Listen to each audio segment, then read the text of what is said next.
Good morning everyone, welcome back to my channel. কেমন আছো তোমরা সবাই? আশা করছি সবাই খুব ভালো আছো, আমিও বেশ ভালো আছি।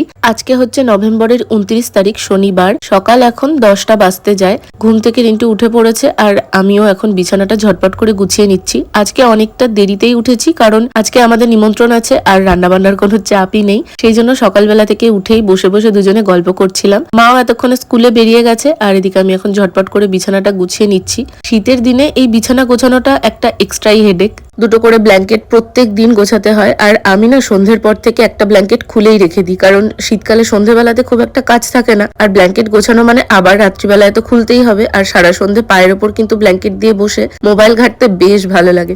আর আগের দিন তো দেখেছিলে বিছানা ঝাড় দেওয়ার সময় কি প্রচন্ড পরিমাণে ধুলো উঠছিল, তবে আজকে একদমই ধুলো উঠছে না। কালকে ঝাঁটা দিয়ে যা পেটানো পিটিয়েছি, ধুলো বাপ বাপ বলে পালিয়েছে। তো আজকে আর সেই ধুলোর উৎপাত নেই, একদিক দিয়ে শান্তি। আর এই ধুলোর চক্করে আমার হয়েছে প্রচন্ড পরিমাণে ডাস্ট অ্যালার্জি। ছোটবেলায় দেখতাম যেদিন কোথাও নিমন্ত্রণ থাকে সেদিন যেন আমার মার আর কাজ শেষ হয় না। এখন বুঝতে পারি আসলে জানো তো, যেদিন রান্না থাকে না সেদিন মনে হয় অন্য কাজগুলো সেরে ফেলি। যেমন আমি আজকে ভেবেছিলাম বিছানার চাদর, তার সাথে আমার ল্যাগেজ ব্যাগ, আরো দুটো ড্রেস আছে, ওগুলো সব কাচবো। তবে যা পরিমাণে ঠান্ডা লাগিয়েছি, ও কাঁচা আজকে আর আমার হলো না। আর এই রিং লাইটটাকে তো আমি আলমারির এই পাশটাতেই রাখি। কালকে জানো তো এটাকে সরিয়ে ঘরটা ঝাড় দিতে গেছি, পুরো রিং লাইটটার স্ক্রুটা লুজ ছিল, হয়তো ধুম করে হাতের ওপর পড়েছে। তাও ভাগ্যিস হাতের ওপর পড়েছে, যদি এমনি পড়তো আর এত দামি রিং লাইটটার তো গল্পই হয়ে যেত কালকেই। আর বাইরে কিন্তু আজকে বেশ ভালো রোদ উঠেছে। গত দুদিন ধরে ঠান্ডাটা আমাদের এখানে একটু কম। তোমাদের ওদিকে কেমন ঠান্ডা পড়েছে অবশ্যই আমাকে কমেন্টে জানিও।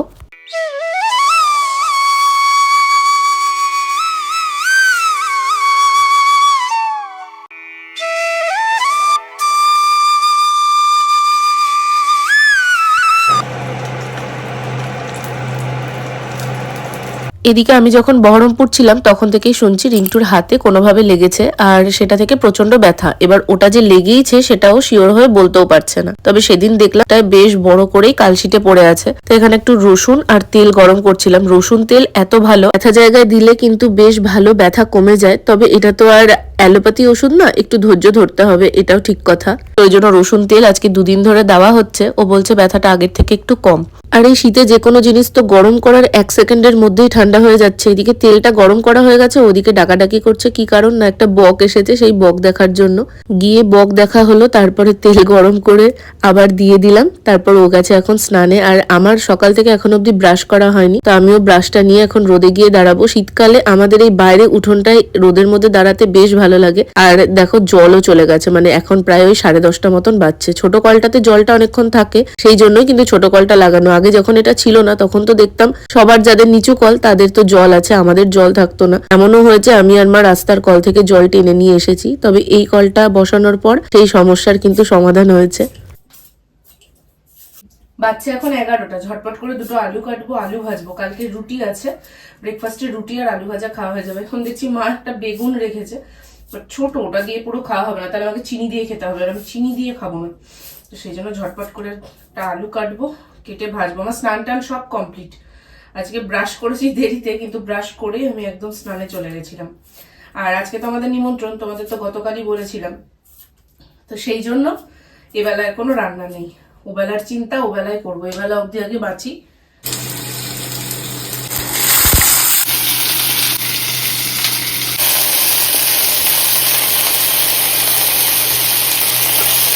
ভাজা পোড়া খেতে সবারই কম বেশি ভালো লাগে, তবে তার মধ্যেও আলু ভাজাটা যেন আমার সব থেকে প্রিয়। বিয়ের আগেও আমার মা এত করে করে আলু ভাজা করে দিত, মানে আলু ভাজা ডাল ভাত হলে আমার আর কিছু লাগে না।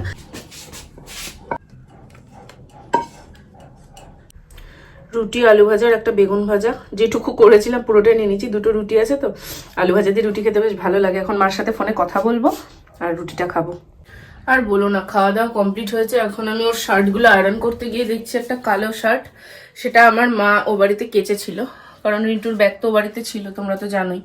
সে কেচেছে এমনভাবে কলারে দিয়েছে, মানে রিন সাবান দিয়ে ঘষেছে, ব্যাস পুরো কলারে একদম সাদা হয়ে সাবানের দাগ লেগে আছে। বারণ করলে শোনে না। আর রিন্টুর শার্টগুলো রিন্টু ওই সাবান দিয়ে সার্ফ দিয়ে কাচলেই চিল্লায়। ও বলে শ্যাম্পু দিয়ে কাচবি, বা ওই যে কি বলে নামটাও মাথায় আসছে না আমার এখন, দেখে এত বিরক্ত লাগছে। এমনি আমার ঠান্ডার মধ্যে না আমার জল ঘাটতে হবে ভাবলেই বিরক্ত লাগছে, তার মধ্যে এখন এক্সট্রা করে খাটনি, ভাবো তো। আজকে পড়তে গেছে, আজকে পড়তে গিয়ে কোথায় আবার শার্টটা রেখেছে, আজকে পড়তে গিয়ে দেখে শার্টটার ওই অবস্থা। যাই হোক, চলো আমি এখন কাজগুলো করে নিই, আর এদিকে বাসন রয়েছে সেগুলোও মাজবো ধোবো, পরে এসে কথা বলছি। ধোয়া কমপ্লিট, রান্নাঘরের কাজ এবেলার মতন মোটামুটি কমপ্লিট। এখন ইন্ডাকশনটাকেও সাথে সাথে মুছে নেব। রান্না করার সাথে সাথে যদি মুছে নেওয়া হয় তাহলে এই তেলের দাগটা কিন্তু পড়ে না, কিন্তু বেশ কিছুক্ষণ রেখে দেওয়ার পর যদি মোছা হয় তাহলে না একটা কেমন তেল কাস্টে হয়ে যায়। আর এদিকে মার জলের মগটার অবস্থা দেখো, এর আগের বারও আমি ধুয়ে দিয়ে গেছিলাম, তো এটাতে না জল খেতে খেতে পুরো একদম জলের সেডিমেন্টে এরকম অবস্থা হয়েছে, মনে হচ্ছে পিতলের মগ। তো এটাকে এখন ভালো করে পরিষ্কার করে নিয়ে আসলাম, একদম ডলে ডলে ঘষে ঘষে পরিষ্কার করেছি, তাতে উপরে ঢাকনাটাও পরিষ্কার করে দিয়েছি। মা প্রত্যেকদিন স্কুল থেকে আস্তে আস্তে 2:15-20 বেজে যায়, তবে আজকে যেহেতু আমাদের নিমন্ত্রণ আছে মা ওই 1:30 নাগাদ চলে এসেছে, আর আমি ওইদিকে ঝটপট করে স্নান সেরে রেডি হয়ে নিচ্ছি। নিমন্ত্রণ বলতে আমাদের বাড়িতে কীর্তন হয়েছিল, তোমাদের তো বললামই, সেইখানেই আজকে খেতে যাব। এই শর্টসগুলো যারা দেখেছো তারা তো বুঝতেই পারছো ব্লগগুলো অনেকটাই পুরনো। যাই হোক, ঝটপট রেডি হয়ে গেছি, আর তখনও না খুব প্রচন্ড পরিমাণে যে ঠান্ডা পড়েছে তেমনটা নয়। তো চলো রেডি হয়ে নিয়েছি, গায়ে আর সোয়েটার চাদর পরার মতন তখনও ঠান্ডা ছিল না, বাইরে দেখো বেশ ভালোই রোদ আছে। তোমরা তো জানোই মাঝে বেশ কিছুদিন আমি কিন্তু ব্লগটা কন্টিনিউ করতে পারিনি, তবে এই মাস থেকে আমি আবার চেষ্টা করছি ব্লগটা একটু রেগুলার তোমাদের সাথে শেয়ার করার। তো তোমাদের কেমন লাগছে ব্লগগুলো অবশ্যই একটা কমেন্ট করে জানাতে ভুলো না। চাদর মাদর নিলে তোমার গরমই লাগতো।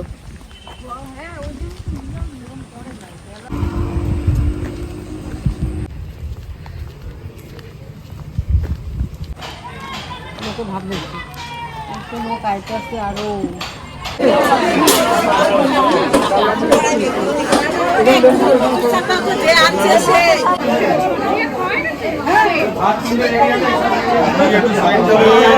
আমাদের বাড়ি থেকে খুব একটা দূরে নয় এই জায়গাটা, তো এখানে আসার পর দেখলাম একটা ব্যাচ অলরেডি বসেছে, আর সেকেন্ড ব্যাচের জন্য লোক পেছন দিক থেকে সবাই দাঁড়িয়ে আছে। তো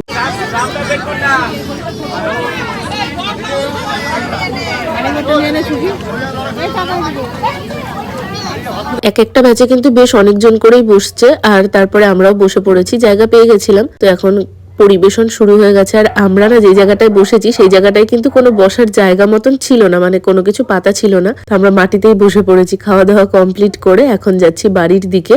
আর এখন বাজছে পুরোপুরি 3:30 মতন।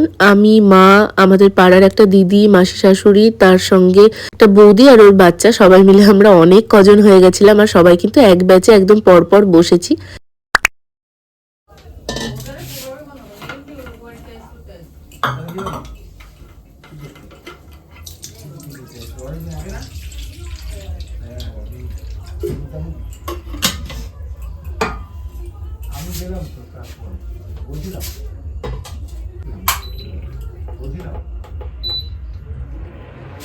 গুড ইভিনিং বন্ধুরা। দুপুরবেলা বাড়ি আসার পর তোমাদের সঙ্গে আর কোনো ভিডিও শেয়ার করা হয়নি।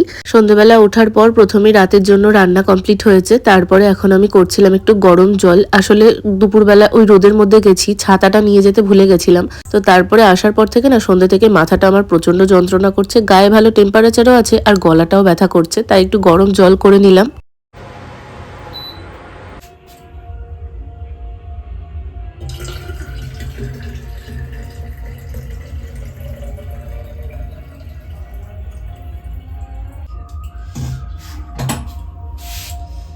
এই ফ্লাক্সটা আমি বিয়ের আগে কিনেছিলাম, বেশ ভালোই ছিল। আগেরবার শীতেও আমি এটাতেই জল রাখতাম, আর জল রাখলে না পুরো 1.5 দিন মতন গরম থাকতো। তবে এইবার যখন আমি ব্যবহার করলাম দেখলাম বাইরেটা গরম হয়ে যাচ্ছে আর ভেতরের জল ঠান্ডা হয়ে যাচ্ছে। তো বেশিক্ষণ এই ফ্লাক্সটা জল গরম থাকছেই না। এইবার শীতটা যেভাবে হোক এটাতেই কাটিয়ে দেব।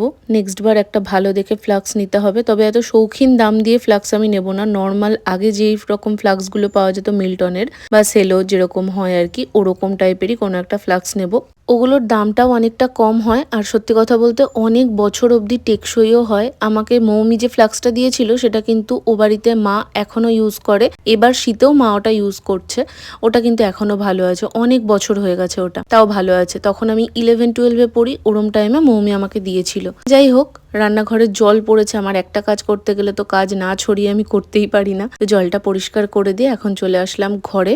সন্ধ্যেবেলার দিকটা করে চাটা খেতে এখন বেশ ভালোই লাগে। আগে তো তোমাদের আমি বলতাম আমার একা একা চা করে খেতে ভালো লাগে না, তবে এখন না ওই বহরমপুরে যেহেতু মা অতবার করে চা করতো ওটা একটা অভ্যেস হয়ে গেছে, তাই জন্য নিজে একটু চা করে নিলাম, মাকেও দিলাম। আর এদিকে এখন আমি চা খেতে খেতে করবো রিন্টুর জামা আয়রন। বেশ 2-3টে শার্ট জমে গেছে, তো সেগুলোকে এখন আয়রন করব।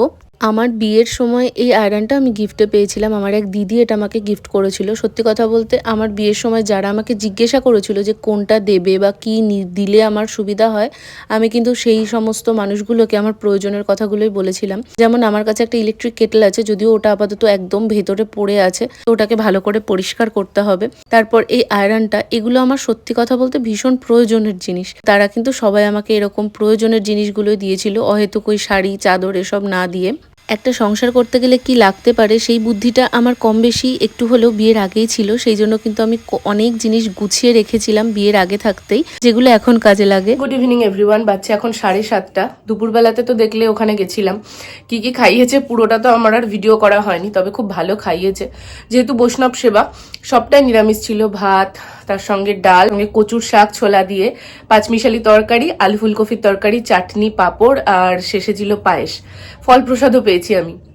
তো আসার পর যেহেতু রোদের মধ্যে গেছি, আমরা ভুলটা করেছি কি শীতকাল শীতকাল ভেবে ছাতা নিয়ে যাইনি, তো ওই রোদটা লেগেছে মাথায়, সন্ধ্যে থেকে মাথা অসহ্য যন্ত্রণা, তার সাথে গলাটাতেও ব্যথা করছে। তো দেখলেই গরম জল করলাম, এখন জল ভরলাম, তার সাথে জামা দুটো আয়রন করা হলো, আরও আছে অনেকটি, কিন্তু এখন আমার আর করতে ভালো লাগছে না।